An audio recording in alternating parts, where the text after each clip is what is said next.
Hi, everybody. We hope you're hanging in there with this COVID-19 experience we're having. And the news today that the kids are going to be on spring break or summer break a little bit longer. And we wanted to talk a little bit today about the rent, when the rent is due, and how we deal with homelessness in our community. So joining me today is Courtney Myers-Keaton, formerly with the Healthy Homes Coalition, now with the Coalition to End Homelessness here in Grand Rapids. And we just got a couple quick questions for Courtney about rent and homelessness. Yeah, Courtney, you want to tell us a little bit about what's going on in that space? sure. So first, let me start with Governor Whitmer created an executive order for a moratorium on evictions. Many people are aware of that, but what it does is it allows for tenants and mobile homeowners to remain in their homes, even if they can't keep up with their rent. It also allows courts to delay eviction-related proceedings until the coronavirus emergency has passed.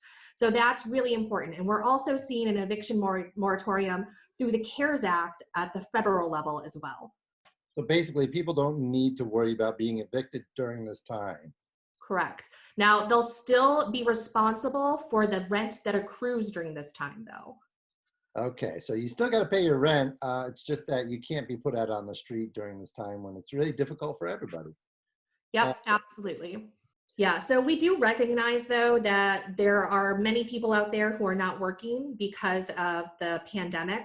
And so one of the things that we're really recommending is that you talk to your landlord, let them know about what your current situation is so that you can work out either a payment plan, or if you are eligible to receive a stimulus check from the federal government, that would be able to help with catching up on back rent owed as a result of the pandemic. Yeah, I saw a message from a landlord on social media today, and they're quite worried too, and we understand that. So opening up that communication always a great idea, so there's no surprises. I know as parents we don't like surprises, but also landlords probably don't like them either. So good Right.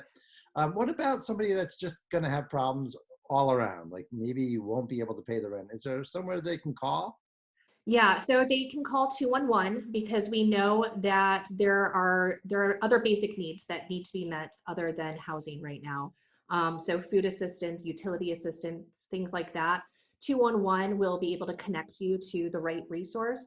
Also, there may be families who are currently living in a hotel and are being asked to leave because they can no longer pay due to loss of income. And unfortunately, if you are living in a hotel, the eviction moratorium does not apply to you. Hotels are not required to abide by that. So there could be assistance available for those families as well. I will also say that the DHHS SER cap has recently been lifted. So that means that they could possibly apply for assistance through DHHS as well. That's fabulous. So a lot of resources out there for people. Is this pretty much available to anybody? Is 211 able to take calls in Spanish? If people are undocumented, might they have access to some of this? Yeah, those are great questions. So I do know that there are at least two Spanish speaking staff at 211.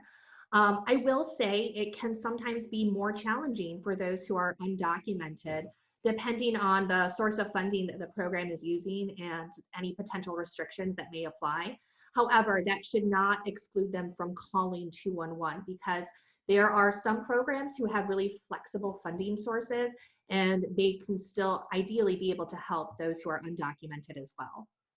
Okay, so it's kind of case by case, but it sounds like the law that says you can't be evicted, that applies to everybody. Absolutely. And, we're really encouraging people to stay in your home. That's why this eviction moratorium was created, because we know that the safest place you can be right now is in your home away from others. So it may not be ideal to just not pay your rent if you can't afford it, but you can at least rest assured that your landlord cannot legally kick you out of your That's a great reminder. home. And here we go. See, I warned you this might happen.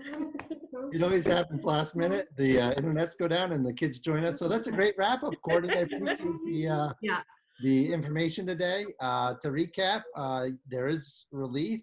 If you can't pay your rent, you can't be evicted right now. But the best policy is always try to stay current, Talk to your landlord because on the back end of this, you will be responsible for those rents, but there is relief. We can kind of rest assured right now that staying home and staying safe is the place to be. Thanks for joining us today, Courtney.